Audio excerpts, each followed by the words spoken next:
Започва втората част на концерт рецитала „Учението в живота“.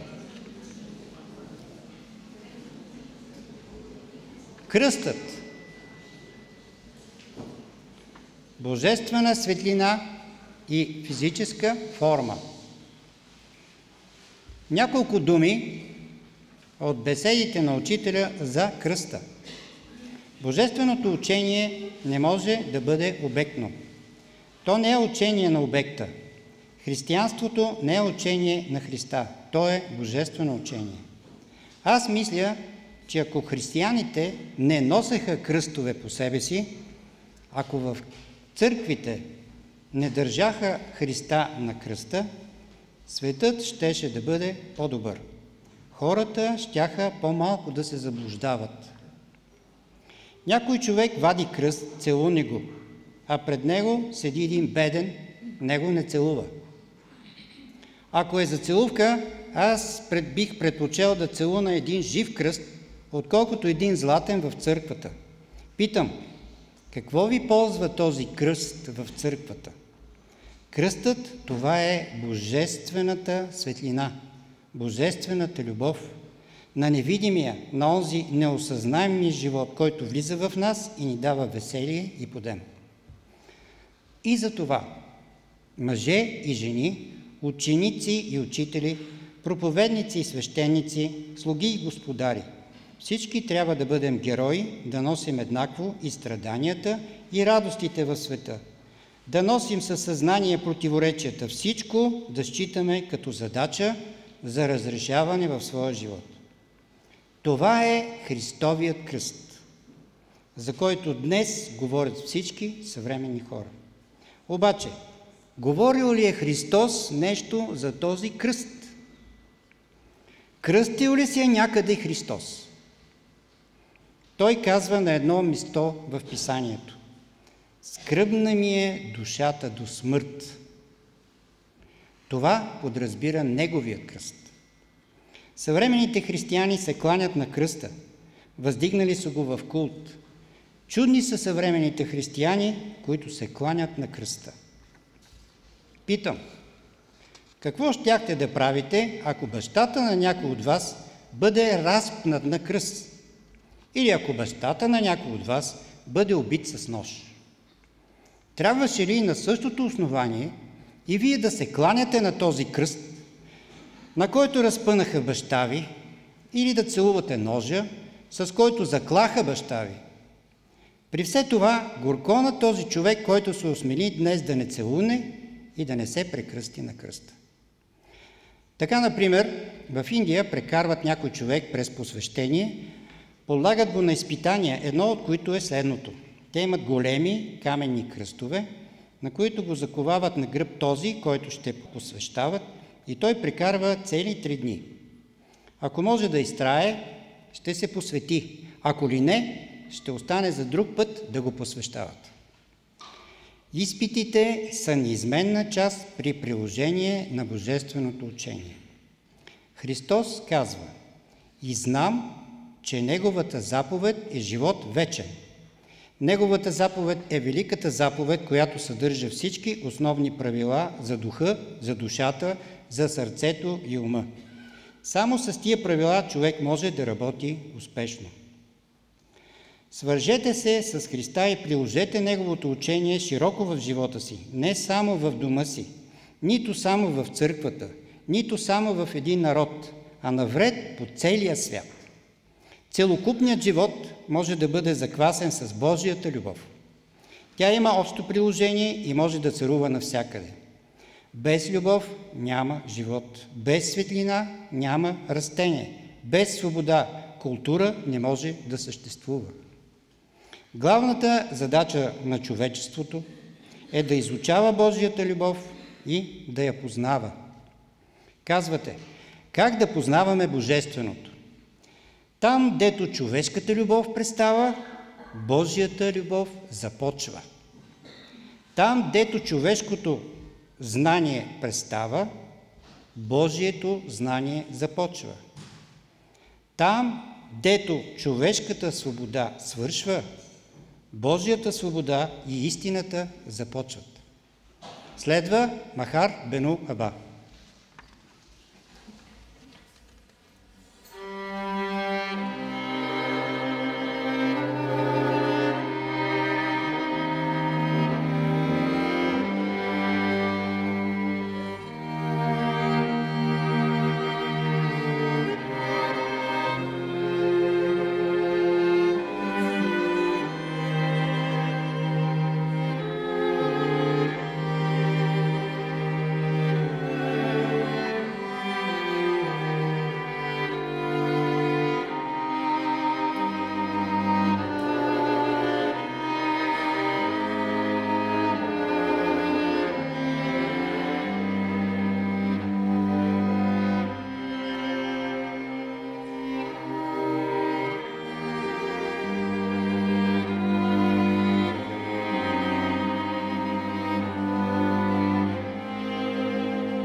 Възкресението.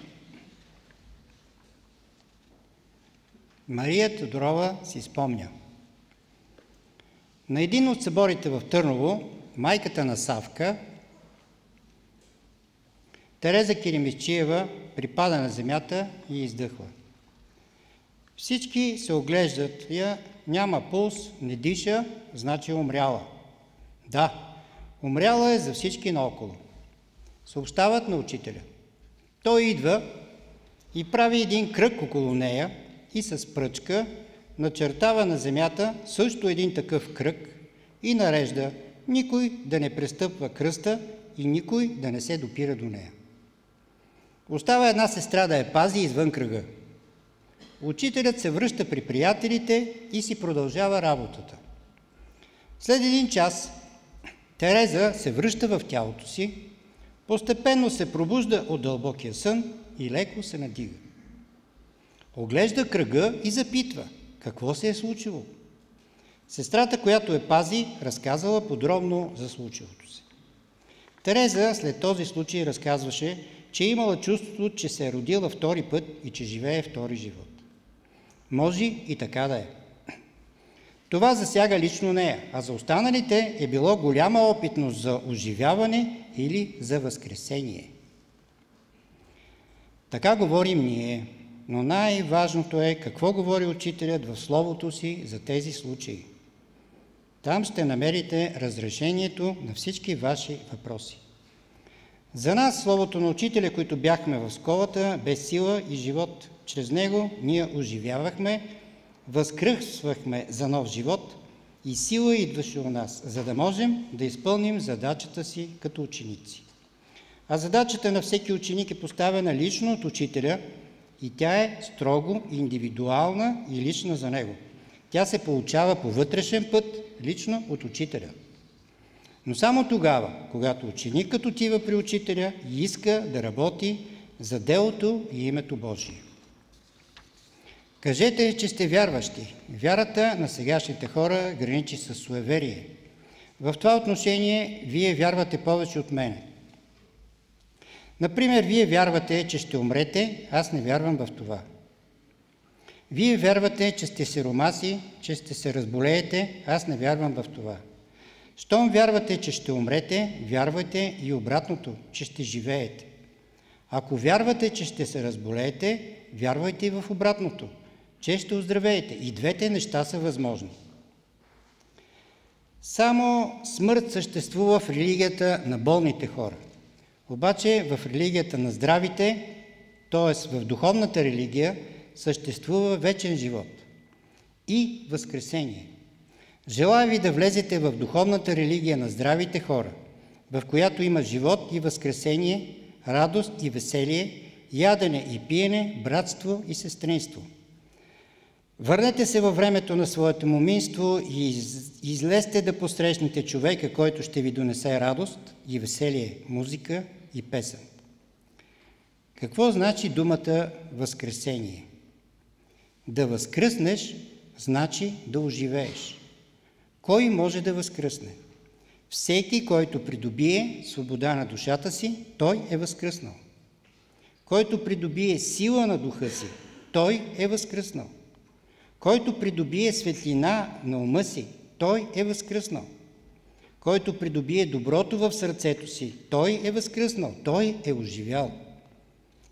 Падането на човека е започнало от момента, когато безверието се е вмъкнало в него.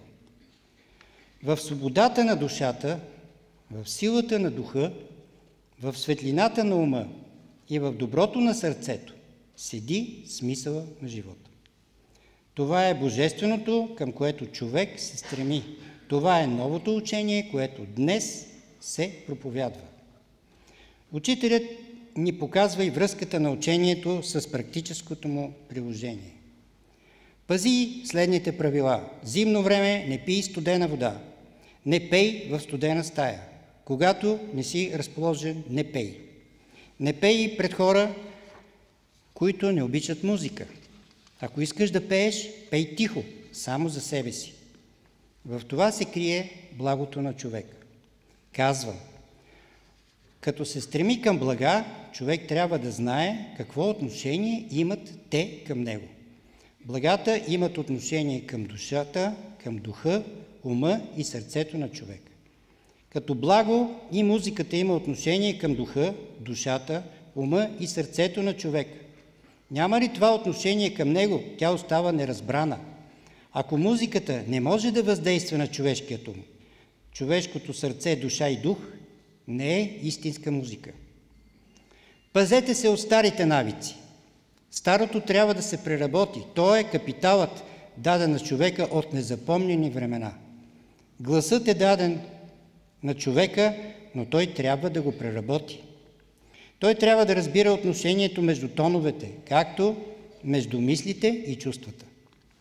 Знаете ли какво влияние упражнява една мисъл, едно чувство или една постъпка върху човек? Някога човек се стеснява или разширява повече, отколкото трябва. Някога е по-активен, отколкото трябва. Това са противоречия, които го спъват.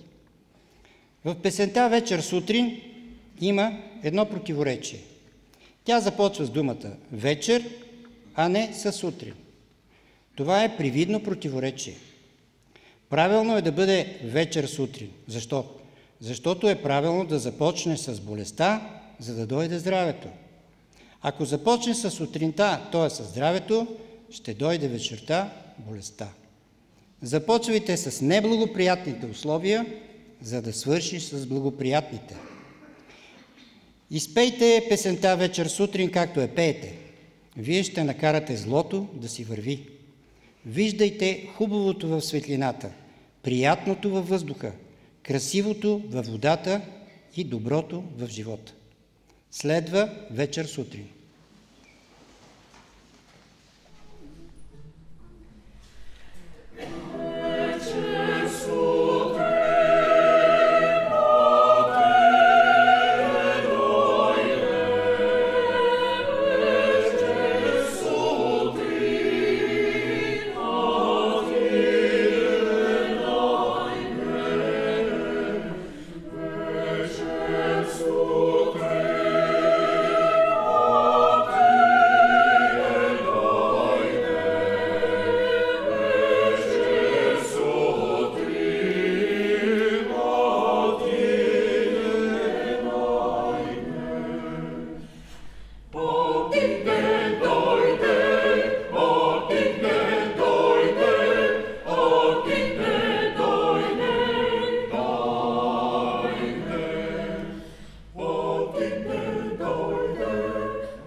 Нито крачка по-нататък. Минчо Сотиров, запасен полковник от Българската армия, участник в Първата световна война. По време на служба се запознава с учителя и става негов ученик. Разказва: бях командир на пехотен полк в Първата световна война. Започна той разказа си. Било е вероятно 1917-1918 година. Моят полк отбраняваше позициите на така наречената червена стена на Битолския фронт. На тази позиция се развиваха тежки, упорити, кървави битки, поради това, че тя беше най-важното военно направление и нейното овладяване събаряше нашата отбрана на широк фронт и разкриваше големи по-нататъчни възможности на противник. Срещу нас бяха французски войски с много повече и по-съвършена техника и оръжие. Вече за трети ден по целия фронт на полка противника с барабанен артилерийски огън биеше нашите позиции непрекъснато. Окопите и телените мрежи на предните ни линии бяха сринати, разкъсани, а позицията беше покрита от единия до другия фланг с гръз, непроницаем облак от дим и пръст. След дълга и непрекъсната бомбардировка на противника, ние очаквахме той да спре артилерийската си подготовка и да премине в атака. На третия ден към обед, аз, виждайки критичното положение на полка, повиках адютанта си и му заповядах никой да не влиза при мене в скривалището ми. Аз се затворих в своето помещение, уединих се и започнах да се моля.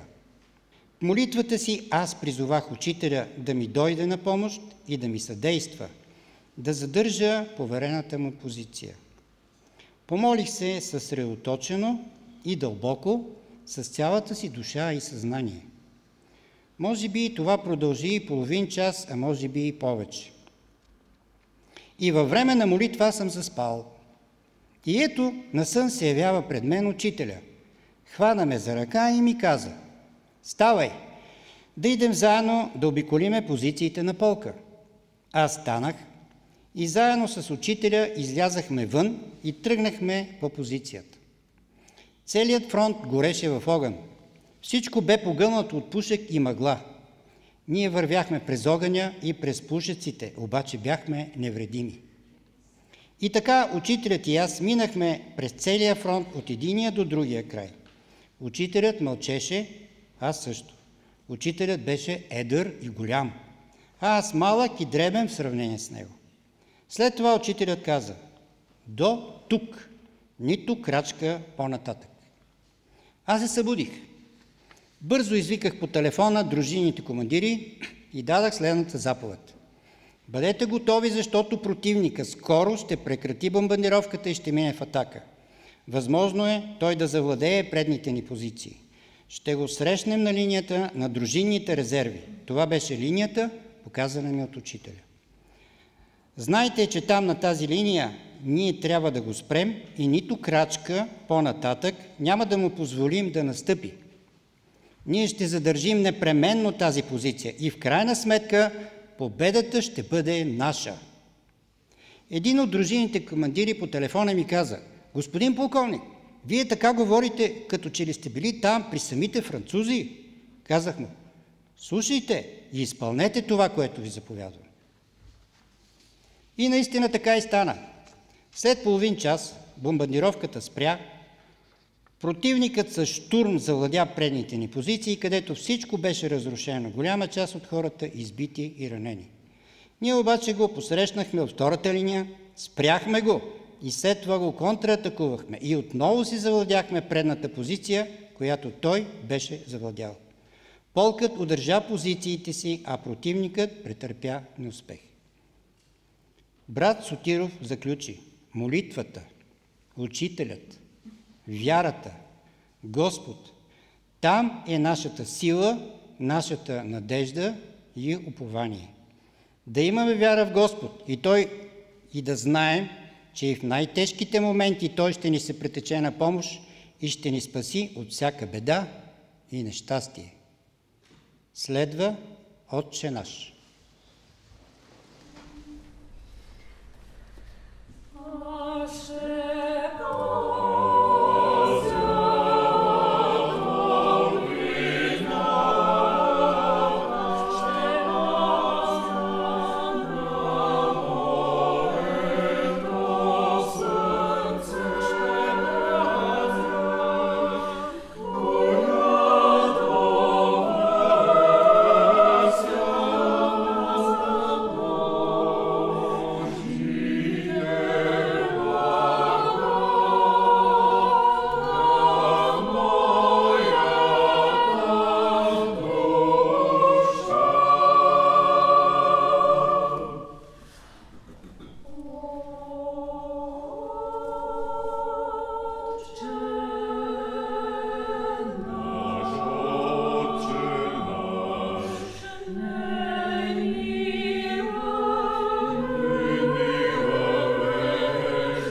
божествената закрила на Псалом 91 и Отче наш. На събора на Веригата 1912 година учителят казва: опитайте Господа и ще видите, че Той е благ. През тази година дръжте се в съгласие с Господа и Той ще ви даде всичко и няма да се лишите от никакви блага. Всичко е в Неговите ръце. Нека се държим с Господа и нуждите за тялото сами по себе си ще дойдат. Последния ден учителят Дънов полага ръцете си върху главите на всеки го един от присъстващите преди да напуснат салона. Благославя ги, защото след няколко месеца започва Балканската война. А това те не го знаят. Учителят ги посъветва да се снабдят с дърва и брашно за 1 година. Попитали го дали няма да има война и учителят потвърдил и им дал съвет всеки да припише добрата молитва и 91-ви псалом и да ги зашият във военните куртки. На 5 октомври 1912 година започва Балканската война, като България и Гърция обявяват война на Турция, а след 2 дни Сърбия обявява също война. Един наш брат попада на завоя на Черна, където французите обстрелват силно с оръдия поредните позиции на българите. Много войници загиват. Останалите живи трябва да бягат по един склон, обстрелван с картечници от французите. Нашият брат, в курката на който е зашит листа с 91-ви псалом и добрата молитва, преминава целият баир. Като се явява горе в окопа на своя командир, дрехите му се разкапват на парцали. Те са разкъсани от кършумите на французите, по тялото му няма нито дръскотина. Брат Янко Стоянов от Айтос е бил участник в Европейската война. Участва в едно сражение. Той е вече ученик на учителя. Сражението било много опасно. Куршумите са валели като град, а той бил леко окопан зад един камък. Не много голям камък и през цялото време се е молил с 91-ви псалом. Колко пъти го е чел през нощта, не знаел, докато продължило сражението. Най-после усеща, нещо го парнало тук в ръката и не можал да се опази. Един куршум му пронизал дясната ръка и той се остана с този недостатък.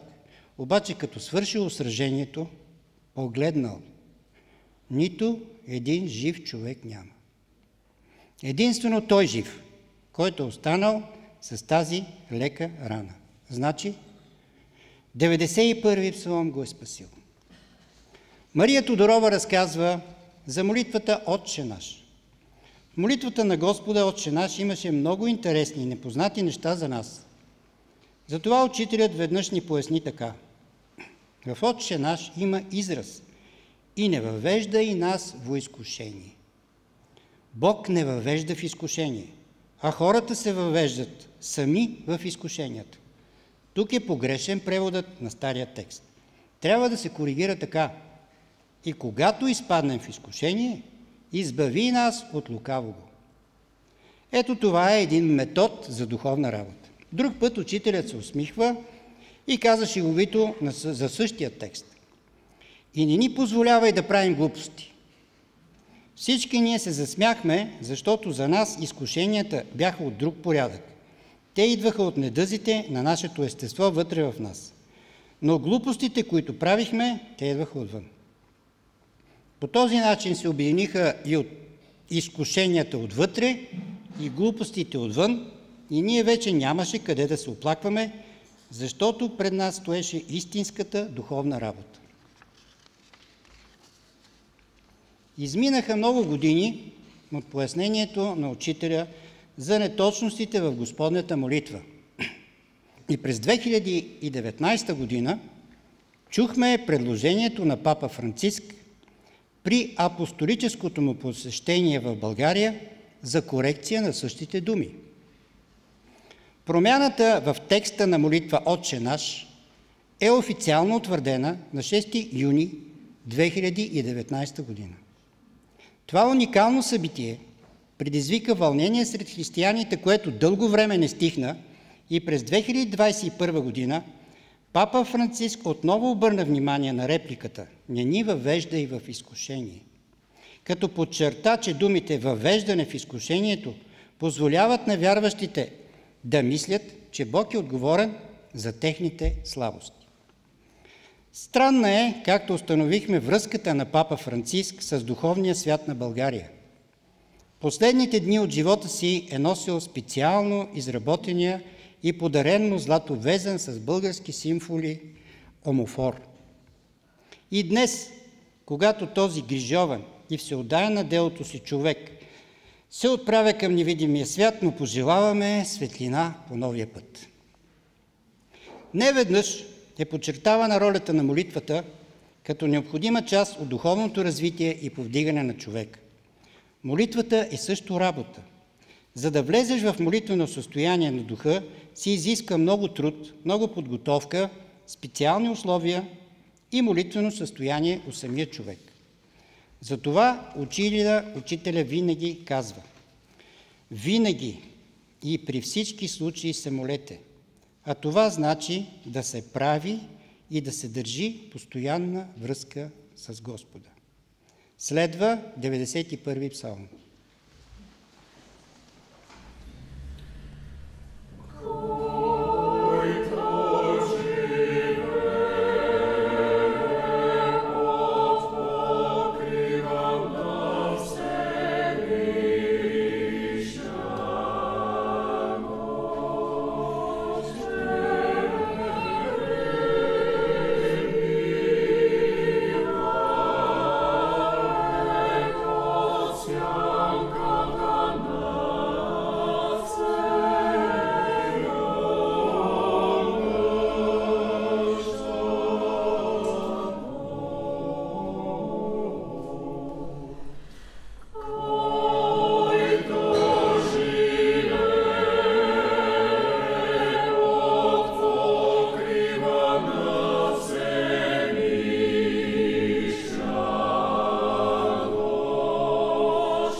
Молитвата.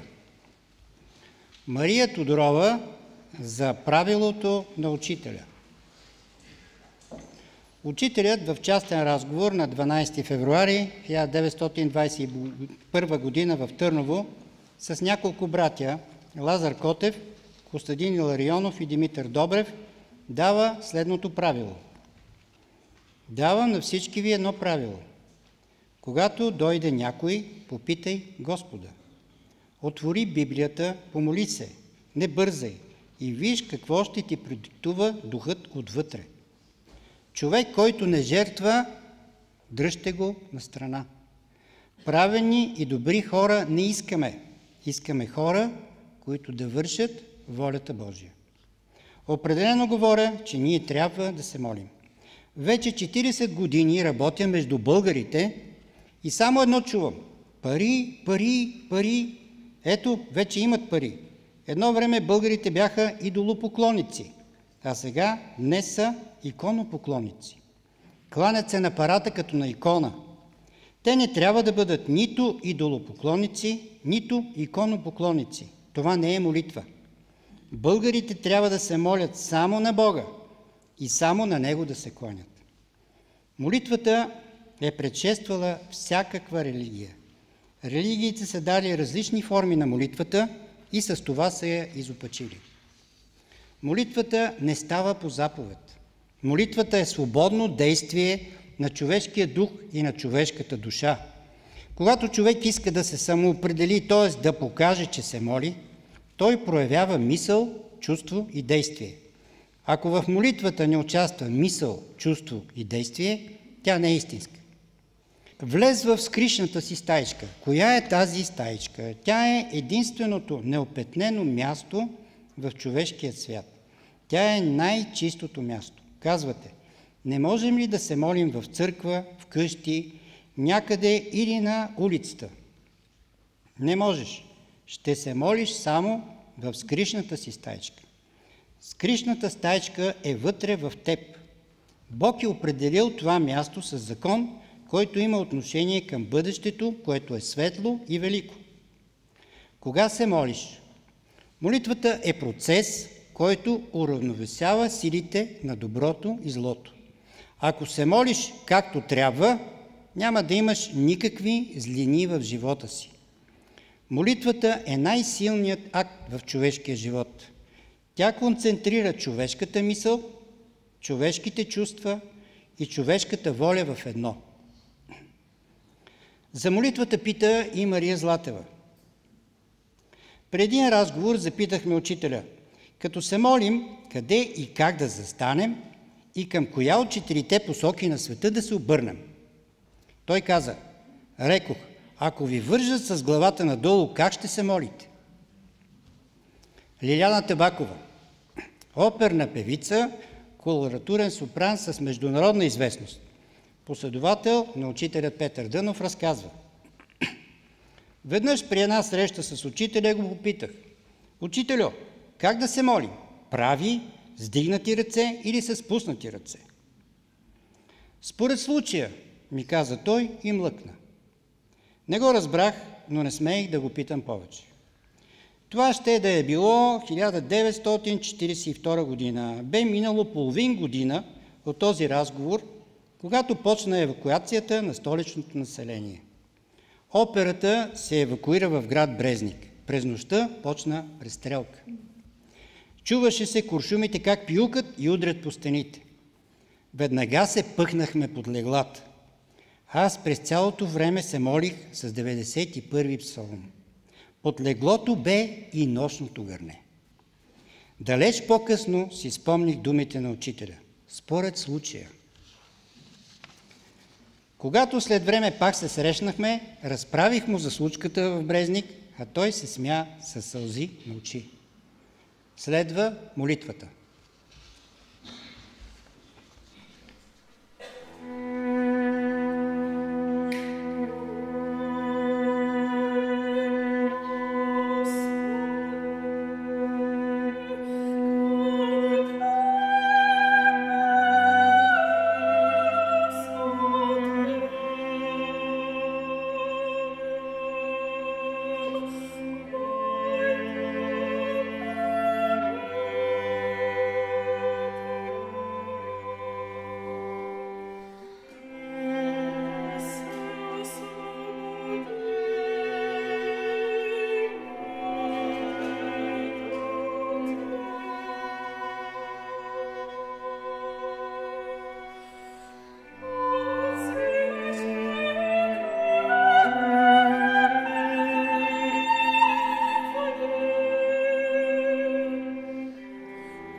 вярата. Сега за пример, вие вярвате ли в това, което аз ви казвам? Ще кажете, че още не сте го проверили. Ами в Христа вярвате ли? Вече 2000 години как хората проверяват Христа.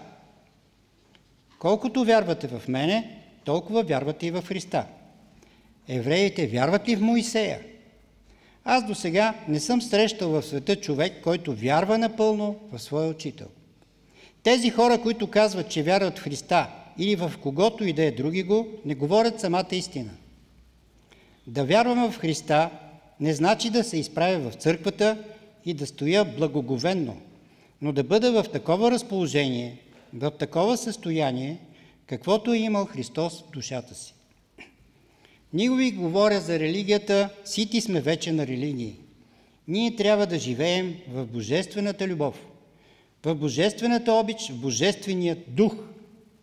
Сегашните религии нека останат за буржуата, за хората на миналото, а божественият живот е потребен на хората на бъдещето. Някои мислят, че ние туреме и искаме да турим хората в ново заблуждение. Далеч от мен е такава мисъл.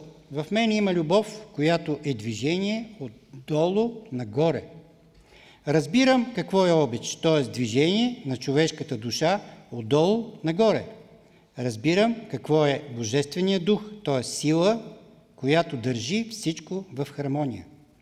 Докато очакваме спасението на света от един човек, той никога няма да се изправи и уреди, а трябва всички да се загрижим за неговото изправяне и уреждане. А това ще постигнем, като поддържаме божествения ред на нещата и се стремим да не го нарушаваме. Когато някой ме пита дали вярвам в Христа, аз намирам, че това е най-баналният въпрос, защото това е равносилно да ме пита някой дали вярвам в светлината, в любовта. Аз ходя в светлината. Каква нужда има да вярвам в нея? Всеки ден аз приказвам с Бога. Как да не вярвам в Него? Щом ми задава такива въпроси, то значи, че искат да ме снемат от положението ми, да ме направят демон, антихрист, буржуа. Аз не искам да бъда нито буржуа, нито пролетари, тъй както сега разбират хората. Аз не искам да ви говоря за историческия Христос, но за този живия Христос, който е в нас и между вас. Избийте този клин от ума си, да мислите, че Христос е вън от вас. Този Христос е духът и когато го разберете, ще го видите във всеки човек. Докато търсите Христа само в един човек, никога няма да го намерите. Нека в синца бъдем последователи Христови и достойно да носим това име на земята християни. Какво ще кажат други, да оставим на страна. Нека бъдем дълготърпеливи и благосклонни и да изпълняваме дълга си към Бога тъй, както го разбираме в нашите чисти мисли и желания. И в този велик път никога да не се спъваме, а да воюваме смело, решително и да насърчаваме всеки го, който воюва заедно с нас. Това е силата, с която ще наделеем сегашните мъчноти. А те не са малко. И сега да завършим с молитва за пътя. Молитвата има на екрана. Ако искате, можете да я четем и да я кажем заедно. Господи, духът на истината аз избрах. Ще ходя в истината Ти. Научи ми, Господи, пътя си. Проводи виделината си и истината си, те да ме водят. Предай ни вяра. Вярвам, Господи. Тези думи са верни и истини. Амин. Следва химн на великата душа.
С това нашият концерт-рецитал приключва.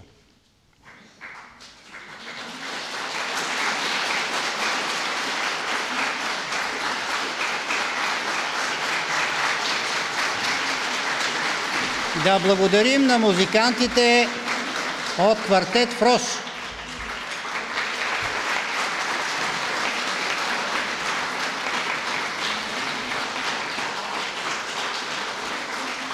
На професионалният смесен хор с диригент Мария Вълчанова.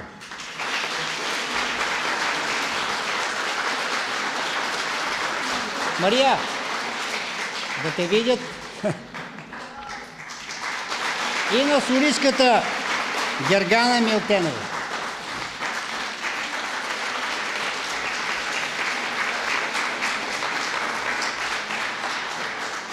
Благодаря и на всички, които посетихте нашият пореден концерт-рецитал. До нови срещи!